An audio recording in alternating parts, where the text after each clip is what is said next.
آلك وأصحابك يا سيدي يا حبيب الله باوزی بلند پڑھنے الصلاة والسلام عليك يا سيدي يا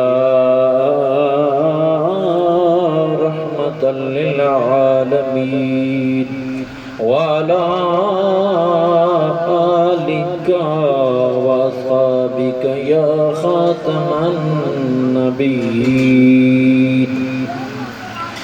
اللہ رب العالمین دی بھی پنامن بارگاہ کرنامد وچ ہدیے درود و سلام عرض کرنے تو بعد معزز و محترم حاضرین و سامعین السلام علیکم ورحمۃ اللہ تعالی وبرکاتہ۔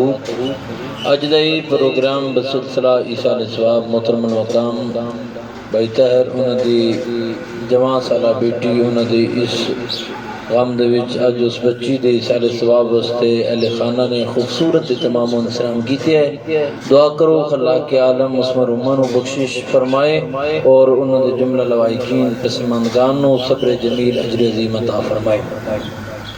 میرے پیارے نبی علیہ السلام کے ساتھ وفا کرنے والوں اور نبی کے غلاموں یاد رہے کہ کائنات میں جب بھی کوئی آتا ہے تو اس کے جانے کا سبب بھی مالک کی جانب سے پہلے متعین ہوتا ہے۔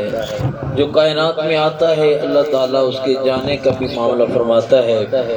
ذرا غور فرمائے، آج ایک بیٹی کے غم کی محفل ہے، ایصال ثواب کا پروگرام ہے، تو میں اس ضمن میں گزارش جتنی عرض کروں گا یہ نبی علیہ السلام کے فرمان مبارکہ یہ قرآن کی روح سے کہ اللہ تعالیٰ نے بیٹی کو کیا مقام عطا کر رکھا ہے۔ سبحان اللہ، ذرا محبت سے بولے نا سبحان اللہ۔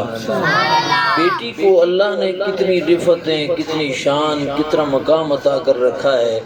زمانے جاہلیت کی طرح آج بھی وہ زمانے میں حالات موجود ہیں کہ جن کے ہاں بیٹیاں پیدا ہو جاتی ہیں، ان کے گھروں میں سوگوار اور عجیب عجیب سی کیفیت بن جاتی ہے، لیکن خوش نصیب وہی لوگ ہوتے ہیں کہ جن کو اللہ تعالیٰ بیٹی کی دولت عطا فرما دیتا ہے۔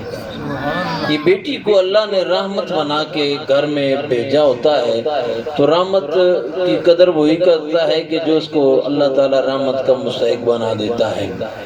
تو میرے پیارے نبی علیہ السلام کے غلاموں ذرا توجہ فرمائیے گا، زمانہ جاہلیت میں حالات کیا تھے۔ زمانہ جاہلیت میں ہم سب نے یہ دیکھا، کتابوں میں پڑھا، ہمارے سامنے حالات کہ جاہلیت کے دور میں لوگ بیٹیوں کو زندہ درگور کر دیتے تھے، مار دیتے تھے، لیکن جب میرے محبوب کی آمد ہوئی تو پھر کیا ہوا کہ بیٹیوں کو اللہ نے کتنی اوج اور کمال عطا فرما دیا۔ توجہ حضرات کی کوئی نہیں، بولو نظر سبحان اللہ۔ آپ بولیں گے نا ایک دفعہ سبحان اللہ تو اللہ آپ کو بھی نیکیاں 90 عطا کرے گا، 90 درجات بلند کرے گا، 90 گناہ معاف فرمائے گا۔ اتنی جب جو نیکیاں آپ کو عطا کی جائیں گی اتنی نیکیاں مرحوموں کو بھی عطا کی جائیں گی۔ آنے کا سبب ہے تو چلو کچھ نہ کچھ دونوں جانب کچھ نہ کچھ حاصل ہو جائے۔ عزیزان من توجہ، آؤ میں تمہیں بتاتا ہوں کہ میرے نبی علیہ السلام کی بارگاہ ناز سے بیٹیوں کو کتنی رفت اور کتنی شان ملی ہے۔ ہم نے یہی دیکھنا ہے تاکہ ہمیں پتہ چلے کہ نبی کے در سے خیرات لینے والا بیٹی سے کتنا پیار کرتا ہے، جو نبی کی تعلیم کے مطابق عمل کرتا ہے یا نبی کو اپنا امام اور نبی علیہ السلام کی غلامی کا ثبوت دیتا ہے، اس کے لیے بیٹی کی حیثیت کیا ہے اسے یہ سمجھنا ہوگا اور نبی کی تعلیم پہ غور کرنا ہوگا۔ عزیزان من توجہ کرنا، میرے نبی علیہ السلام کی بارگاہ ہے تو ایک جنگ سے نا غلام اور جو ہے وہ آئے، قیدی ہو کر آئے، تو ان میں ایک عورت بھی تھی، بیٹی بھی تھی کسی کی، تو وہ بھی قیدی ہو کر نا اس وقت وہاں پہنچی۔ تو میرے کریم علیہ محبوب علیہ السلام نے دیکھا کہ وہ عورت اپنے گھٹنوں پہ سر رکھ کے بیٹھی ہے، تو سرکار نے اپنی کالی کملی کو اٹھایا اور اس کے اوپر دیا۔ جی پوری سرکار نے کالی کملی اٹھائی اور اس کے سر پہ رکھی۔ صحابہ نے عرض کی کریم یہ تو وہ خاتون ہے کہ جو مسلمان نہیں ہے۔ فرمایا چپ کر جاؤ، بیٹی بیٹی ہوتی ہے، چاہے مسلمان کی ہو چاہے کافر کی بیٹی ہو۔ تو تو میرے بھائیوں یہ ہے وہ میرا نبی جو بیٹیوں کو اتنا مقام، اتنی شان، اتنی رفعت عطا کرتا ہے۔ توجہ کرنا، میرے نبی علیہ السلام نے اسی بیٹی کو روانہ کیا اس کے گھر تک چھوڑنے کے لیے صحابہ کو، تعلیم کیا دی۔ ہمیں آج جب یہ سمجھ آئے گی کہ صحابہ نے اس کے اوپر عمل کیسے کیا اور صحابہ کی زندگیوں میں وہ طریق کیسے نافذ تھا، تو پھر ہم کبھی بھی بیٹی سے نفرت نہیں کریں گے، ہمیشہ بیٹیوں سے پیار کرتے نظر آئیں گے۔ میرے بھائیوں توجہ کرنا، کریم سید عالم صلی اللہ تعالی علیہ وسلم نے بیٹی کو روانہ فرمایا اور صحابہ کی ڈیوٹی لگائی، تم بھی ساتھ چلو، اس بیٹی کو اس کے گھر تک چھوڑ کے آ جاؤ۔ میرے بھائیوں غور کرنا، میرے نبی کے دو صحابی اس کے ساتھ چلنا شروع ہوتے ہیں، دونوں صحابی جا رہے ہیں، آگے آگے وہ لڑکی جا رہی ہے۔ اب ہوا یہ کہ صحابہ کرام علیہم رضوان نے کیا اچانک دیکھا کہ اس بچی کی چلتے چلتے کہیں سے کپڑا اٹھا پنڈلی ننگی ہونا شروع ہوئی۔ صحابہ کی چیخیں نکل گئیں کہ سرکار نے میں امین بنا کے بھیجا، کہیں ایسا نہ ہو کہ امانت میں خیانت ہو جائے۔ کہنے لگے او بیٹی تو پیچھے چل، ہم آگے چلیں گے، جہاں جہاں راستہ بدلنا ہوا تو انہیں پتھر پھینک کے راستے کا اعادہ کر دینا ہے، راستے کا پتہ بتا دینا ہے، ہمیں بول کے نہیں بتانا، ہم حضور کی امانت کو چھوڑنے چلے ہیں، ہم نہیں چاہتے کہ اس امانت میں کوئی خیانت واقع ہو جائے۔ عزیزان ایمان توجہ کرنا، چلتے چلتے یہ قافلہ، یہ 3 بندوں پہ مشتمل قافلہ چلتے چلتے اپنی منزل کی جانب رواں دبا۔ اچانک کیا ہوا کہ یہ بیٹی کون سی بیٹی ہے، کس کی بیٹی ہے؟ یہ جناب والا عرب کا بہت بڑا غنی جس کا نام حاتم طائی ہے، اس کی بیٹی ہے، عدی بن حاتم کی بہن ہے۔ جب یہ چلتی چلتی بیٹی اپنے گھر میں پہنچتی ہے تو عدی بہت دوڑ کے آیا، کہنے لگا بیٹے میری بہن یہ تو بتاؤ نا محمد اور ان کے صحابہ نے تیرے ساتھ کیا سلوک کیا ہے؟ اے میری بہن بتا تو صحیح نا تیرے ساتھ ان کا رویہ کیا ہے؟ جب یہ بات اس بیٹی نے سنی، اس بہن نے سنی تو چیخ کے چلانے لگی، کہنے لگی بے میرے بھائی چپ کر جا، میری بہن میری عزت کا تحفظ اتنا تو نہیں کر سکتا جتنے اپنی عزتوں کا محافظ میرے محمد اور ان کے غلاموں کو پایا ہے۔ تو میرے بھائیوں پتہ چلا در مصطفیٰ سے جن کو خیرات ملتی ہے ان کے ہاں بیٹیوں کا کتنا مقام ہوتا ہے۔ یہ تو بیٹی کسی کی ہے تو اتنا عزت دی جا رہی ہے، تو اگر بیٹی اپنی ہوگی تو کیا مقام ہوگا۔ اور ذرا توجہ کرنا، میں دربار رسالت میں لے کے آپ کو چلتا ہوں، کریم سید عالم صلی اللہ تعالی علیہ وسلم کا سونا سونا سی دربار ہے۔ کریم محبوب علیہ السلام کی سونی اور مقدس بارگاہ کے اندر سیدہ طیبہ طاہرہ عابدہ زاہدہ عاتقہ ساجدہ نفیسہ مزکہ مکمل جناب والا ساجدہ راکعہ سیدہ کائنات حضرت سیدہ فاطمہ رضی اللہ تعالیٰ عنہ تشریف لے کے آتی ہیں۔ جیسے یہ میرا اور آپ کا کریم نبی سیدہ کائنات کو سامنے دیکھتا ہے، میرا محبوب اپنی مسند پہ کھڑا ہو جاتا ہے، سرکار اپنی مسند پہ کھڑے ہو جاتے ہیں اور اس بیٹی کو یعنی آنے والی سیدہ کائنات کو سرکار جناب والا ان کے سر پہ بوسہ دیتے ہیں اور اپنی مسند پہ جا کے بیٹھاتے۔ اسی طرح جب سیدہ کائنات کے گھر میں میرے تو آپ کے نبی کی جلوہ کری ہوتی ہے تو پھر میرا نبی کیا کرتا ہے؟ سرکار جب وہاں تشریف لے کے جاتے ہیں تو سیدہ کائنات استقبال میں کھڑی ہو جاتی ہیں اور کھڑے ہو کر میرے محبوب کا استقبال کرتی ہیں۔ جیسا میرا نبی کریم آتا ہے، قریب آتا ہے تو سیدہ کائنات سرکار کے دست اقدس پہ بوسہ دیتی ہیں اور اپنے مسند پہ بٹھایا کرتی ہیں۔ یہ باپ اور بیٹی کے اندر پیار ہے جو کریم محبوب علیہ السلام کے در نیاز سے مل رہا ہے۔ اور میرے بھائیو توجہ کرنا، غور کرنا، یہیں پہ بس نہیں بلکہ میرا محبوب جب بھی کسی سفر کے لیے نکلتے ہیں، چاہے وہ جنگ کا سفر ہو، چاہے وہ امن کا سفر ہو، چاہے جس جانب بھی سرکار نے کہیں تشریف لے کے جانا ہو، تو میرے کریم محبوب سید عالم صلی اللہ تعالی علیہ وسلم سب سے آخر پہ جس گھر سے روانہ ہوتی ہیں وہ سیدہ کائنات کا گھر ہوتا ہے، اور واپسی پہ آ کر سب سے پہلے جس گھر میں سرکار آتے ہیں اپنی بیٹی سیدہ کائنات کا گھر ہوتا ہے۔ یعنی پتہ یہ چلا میرے بھائیو، یہ خبر ہو گئی ہمیں کہ نبی دو عالم علیہ السلام نے بیٹی کے ساتھ پیار کر کے ہمیں بتا دیا کہ میں سچا میرا وہی غلام ہوگا جن کے دل میں بیٹیوں کا پیار ہوگا، کیونکہ بیٹیوں کا مقام کسی اور نے نہیں، رب کے حبیب نے بتایا ہے۔ تو میرے بھائیو، آج جس دور میں ہم بیٹھے ہیں، آج بھی ایسے ایسے گھرانے موجود ہیں، کائنات ارضی میں ایسے ایسے افراد موجود ہیں جن کے ہاں جناب والا بیٹیوں پہ ولادت ہوتی ہے تو گھروں میں جناب والا ایک کیفیت ماتم سی کیفیت بن جاتی ہے اور غم کا ایک جناب والا ماحول بن جاتا ہے۔ جبکہ میں عرض کرتا چلا جاؤں میرے بھائیو، یاد رکھنا جس کے گھر میں بیٹی آتی ہے اللہ کی رحمت اس کی جانب متوجہ ہو جاتی ہے۔ کبھی بیٹیوں سے نفرت نہ کیا کرو، یہ اللہ کی جانب سے تمہارے پاس رحمت بن کے آتی ہیں۔ یہ تو زمانہ جاہلیت کی باتیں ہیں کہ لوگ بیٹیوں سے نفرت کرتے ہیں، لوگ نفرت کرتے ہیں، لوگ جناب والا عداوت کرتے ہیں۔ او میرے بھائیوں توجہ کرنا، یہ اس معاشرے کی بات کرتا چلو چندی ایک تھوڑا وقت پہلے ایک اخبار کے اندر ایک جناب والا واقعہ نقل ہوا، ایک اخبار کے اندر خبر شائع ہوئی کہ گجرات کے اندر ایک سسرال والوں نے اپنی بہو کو اس لیے قتل کر دیا کہ ان کے یہاں بیٹیوں کی ولادت ہو رہی تھی۔ وہ یہ چاہتے تھے کہ ان کے بیٹی ان کے بہو کے یہاں بیٹے کی ولادت ہو، تو جب نہیں آگے بیٹی کی پھر ولادت ہوئی انہوں نے بچی کو بھی قتل کر دیا اور بچی کو ماں کو بھی مار دیا۔ تو میں اتنا کہنا چلا جاؤں گا، او صفا کو ظالموں خیال کرنا، بیٹیاں مارنے کی چیزیں نہیں ہوتی بلکہ بیٹیاں تو اللہ کی جانب سے رحمت ہوتی ہیں، احترام کا مقام ہوتی ہیں۔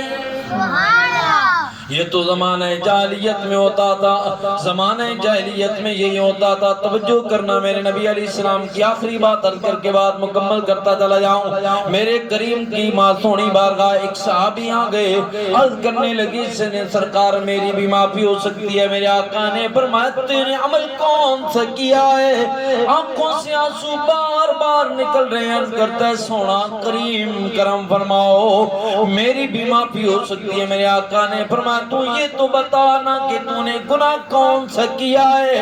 عرض کرنے لگا سونا اے میرا لجپال، جب میں زمانے جاہلیت میں آپ کی غلامی میں آنے سے پہلے میری حالت یہ تھی کہ میں اپنے زمانے میں اپنے علاقے میں مشہور تھا کہ میں بچیوں کو درگور کیا کرتا تھا۔ اور ایک دفعہ ہوا کہ میری بیوی امید پہ تھی، میں صبر پہ جانے لگا، اپنی بیوی سے کہنے لگا کہ اگر بیٹے کی ولادت ہو تو اچھی خدمت کرنا، اچھی پرورش کرنا، اگر بیٹی پیدا ہو جائے تو اسے زندہ درگور کر دینا، اپنے پاس نہ رکھنا۔ پھر ہوا یہ کہ میرے گھر میں بیٹی پیدا ہو گئی۔ جب میں واپس گھر کے اندر لوٹ کے آیا تو کیا دیکھتا ہوں کہ گھر کی دہلیز پہ میرے گھر میں ایک ننھی سی بیٹی چلتی پھرتی نظر آتی ہے۔ دروازے پہ دستک دی تو ماں نے کہا بیٹا جاؤ دروازہ کھولو، کون دروازے پہ آیا ہے؟ جب دروازہ کھولا تو آگے میں تھا۔ بیٹی نے استقبال کیا، میں نے مجھے اندر لے کے آ گئی۔ ماں نے تعارف کروایا کہ بیٹا یہ تیرے بابا ہیں جو باہر کسی سفر کے لیے گئے ہوئے تھے، آج واپس آ رہے ہیں۔ تو بیٹی نے میرے پسینے کو صاف کیا، میرے جوتوں کو صاف کیا، میرے گرد کو خشک کیا، مجھے پانی پلایا، میرا خیال کرنے لگی، میرے کندھے دبانے لگی۔ لیکن میرے ذہن میں وہ زمانے جاہلیت کا وہی جناب والا صفاقانہ خیال موجود تھے۔ میں نے بیٹی پہ کوئی رحم نہ کیا۔ بیوی سے کہنے لگا یہ لڑکی کون؟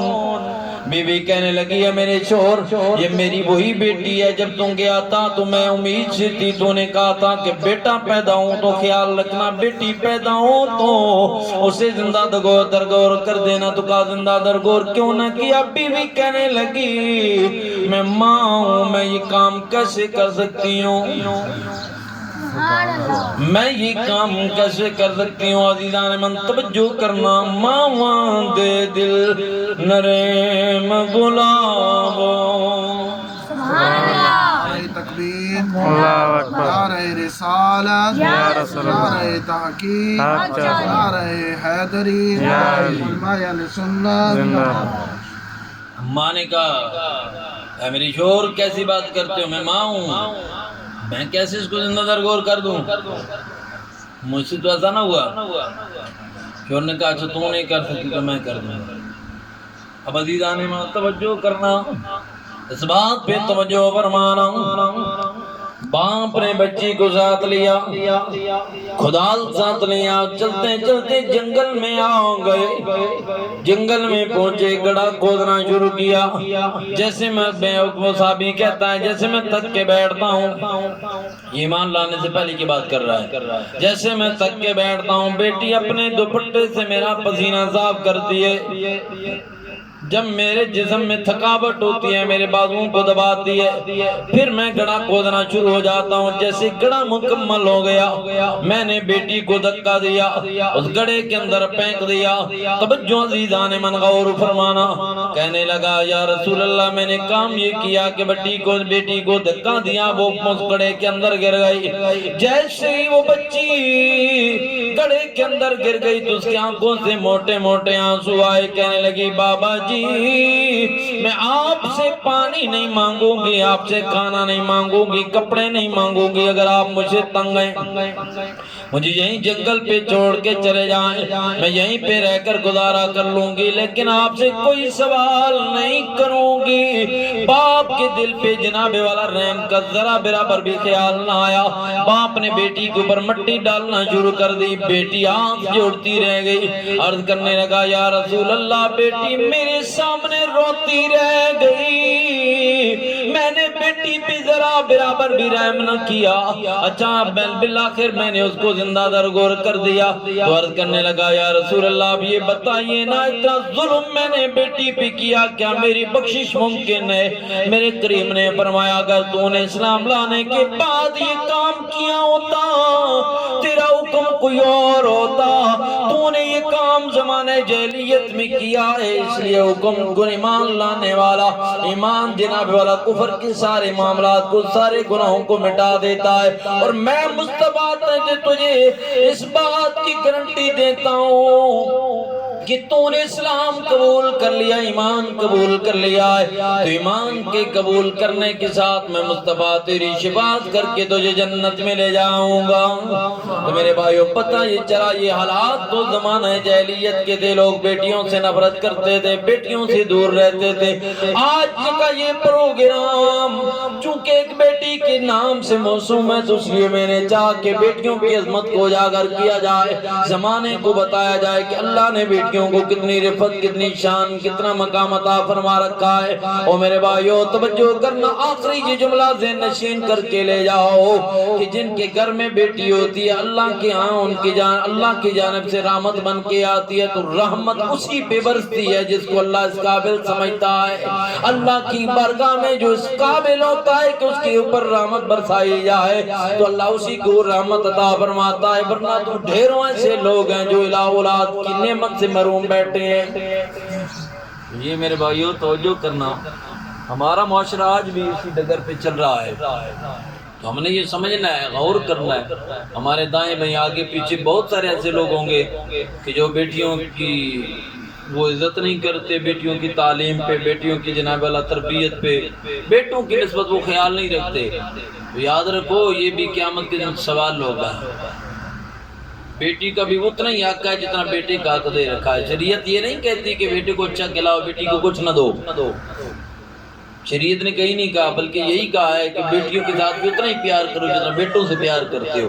اور زمانے میں نے دیکھا ہے لوگ بیٹوں پہ بڑے ناز کرتے تھے، آخر وقت میں بیٹے باپ کو چھوڑ کے چلے گئے، آخر میں سنبھالنے کو آئی تو بیٹی دور رہ کر بھی باپ کو سنبھال رہی تھی۔ اس لیے میرے بھائیوں دعا ہے اللہ تعالیٰ محترم بھائی طاہر کی مرحومہ بیٹی کو اللہ کریم بخشش فرمائے اور انہیں صبر جمیل اجر عظیم عطا فرمائے۔ جو گزارشات میں نے عرض کی اللہ تعالیٰ مجھے آپ کو سب کو اس کے اوپر عمل پیرا ہونے کی توفیق عطا فرمائے۔ وما علی الا البلاغ المبین۔